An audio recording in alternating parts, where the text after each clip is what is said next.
letters by Kazimieras Gaigalas. These letters are extremely rare and extremely unusual.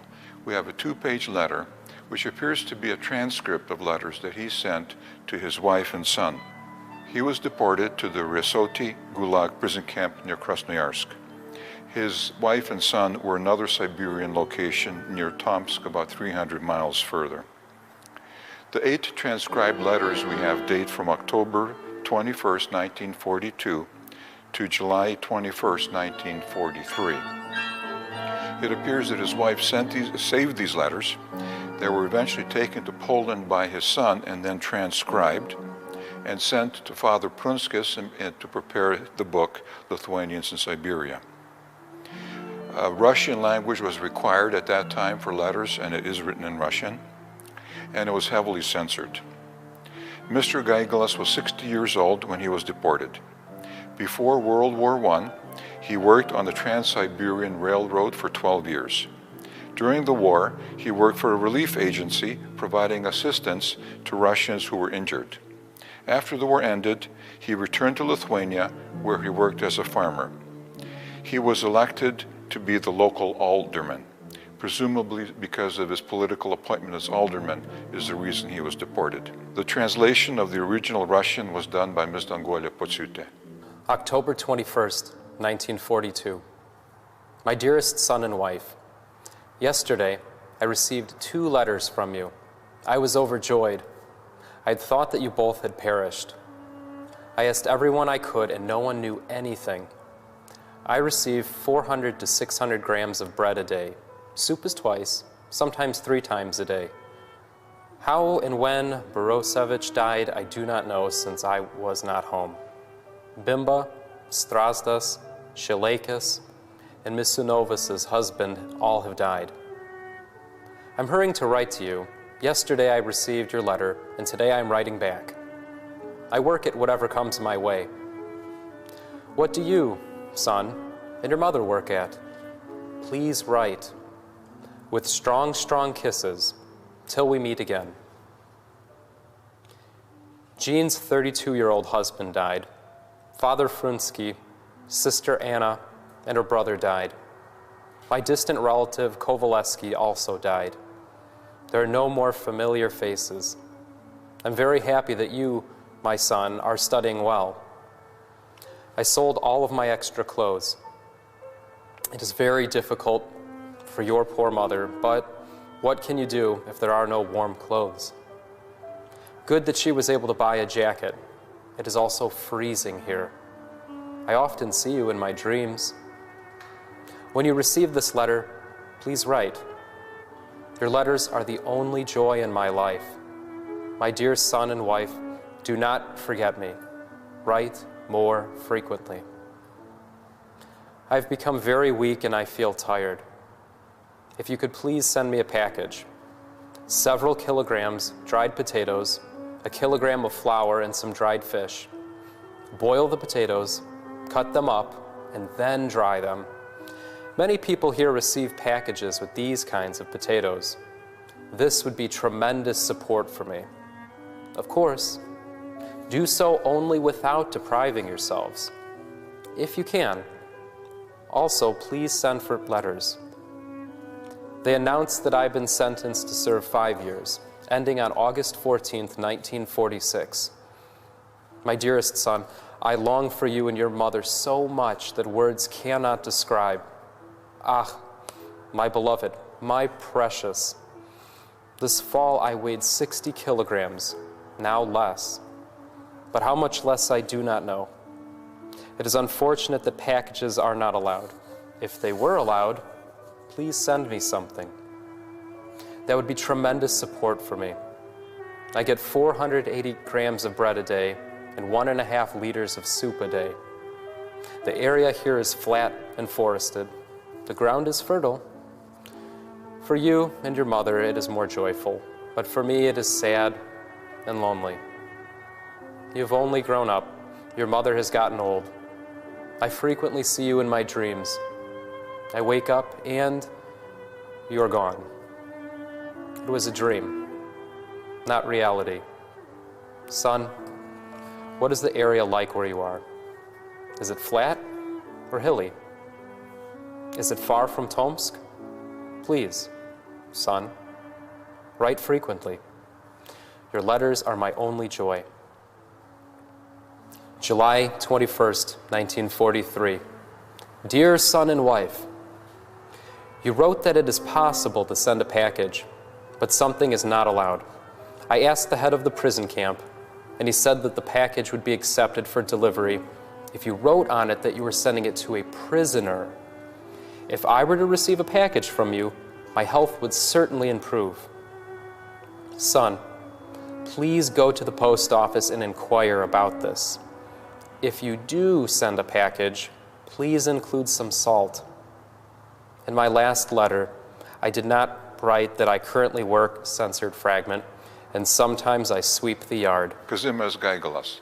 The last letter was written on July 21st, 1943. He died 3 months later. The letters are brief and there are censored fragments in them. Despite heavy censorship and incredibly harsh circumstances, information about the massive death rates is covered in these letters that he sent. It is not clear whether he received any packages from his wife. Elze Zimkeviciene. She is writing letters from the Kazachinsky region of Krasnoyarsk to Hedy, Jadzita, Chinek, and Cicero. In these letters, she describes her family's deportation to the high Arctic, to the delta of the Lena River, to the Laptev Sea, which is a part of the Arctic Ocean. She inquires about 2 letters that she sent by registered airmail, which never arrived, and comments that she will only send letters by ordinary airmail. Given the sensitive materials she does mention in the surviving letters, and the active censorship of all mail, one can only guess at the content of the missing registered letters. In one letter, she enclosed dried flowers from Siberia. We were tossed far into the north of Yakutia near the Lena River on an island called Tit-Ari. We were there 15 years. I think it is hard to envision the difficulties of living there. It was very difficult getting accustomed to the harsh climate. There were 9 months of winter and basically no summer. Polar nights were long and the cold was severe. We had to survive the cold. I raised 4 sons, but none have married. In these circumstances, it is very difficult to find someone compatible with you. There was a severe shortage of warm clothing. In this climate, not having warm clothing made life extremely difficult. The primary occupation was fishing. At first, it was very difficult because I was not used to this kind of work and did not know my way around. But time heals everything. Little by little, I got used to it. During the last year there, I was a very good fisherwoman and even ended up on the year's honor roll. We had our own transport team, 12 reliable dogs and a sled. We fed them fish and porridge. We used their fur to make gloves and socks. There is no summer, but on warmer days, on the tundra, it is possible to find various berries. They grow right next to the earth and are similar to our raspberries. All vegetables here are dried. This is why we all suffer from scurvy. Fairly quickly after arriving here, we lost all our teeth. My husband worked various jobs. In the beginning, he worked as a lumberjack in the Altai region. Then he built houses in the far north and remodeled them. Finally, he worked as a fisherman and studied weather phenomena. My husband has retired, but the pension he receives is very small, so he has to continue working. He can only work where it is warm, and so he stokes stoves. He works 12 hours a day, which tires him extremely.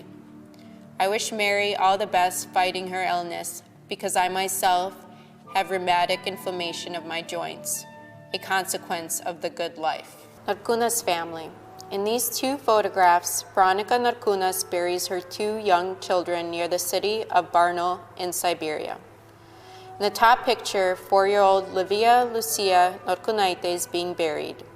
She was born in Lithuania and died on September 21st, 1941 in Siberia.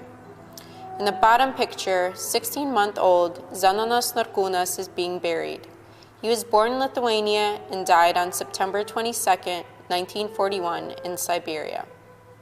On one September day, Veronica buried her 4-year-old daughter, and on the next day, her 16-month-old son. These young children survived only 3 months after their deportation in June 1941. These pictures were sent to A. Norkūnas, who is living in Adelaide, Australia. Ona Plioplėnė. She was 71 years old. She's my grandmother when she was deported to Siberia. She was a simple farm woman, and the crime that she committed was simply that she owned a small family farm. Her husband, Matėjus Plioplys, had died recently as a consequence of NKVD interrogations. She was sent to Krasnoyarsk to be a lumberjack. In the photograph, she's sitting in front of one of the trees that she had chopped down. She was not a skilled person with axes. She had never had that experience before, and she was elderly. It's not surprising that within a few weeks she had an accident and chopped herself in the leg. She could barely walk as a consequence of that accident. It was life-saving. She was reassigned to different work. She was assigned to take care of a group of children, to raise them, to educate them, and to feed them. So she had access to heat, she had access to food, and so she survived the 8 years that she was in Siberia. When I had a chance to meet her, when she arrived in the United States many decades later, she explained that during the winters, 1/3 of all the residents would die from starvation and from the cold. The permafrost was solid frozen, and the bodies were simply stacked up like pieces of lumber, waiting until the spring thaw for the burials to take place. Besides her, 7 other aunts and uncles, blood relatives of mine, were deported to Siberia. In addition, both grandfathers, 1 great-grandfather, and 1 aunt all died as a consequence of NKVD interrogations. In all cases, the crime that they committed was that they owned small family farms. This was genocide on the basis of political motives. Zerunskis family. Zygmus Zerunskis was 14 months old when he, with his family, were deported to Siberia. At the age of 14 years, instead of attending school, he was assigned to work as a lumberjack. While chopping trees, a limb fell down on him, killing him. The photograph was mailed to a relative in Jackson Heights, New York. In it, standing from left to right, are Zygmus's parents, Pranas and Ona, his younger brother Jonas, who was born in Siberia, and his older sister Zita.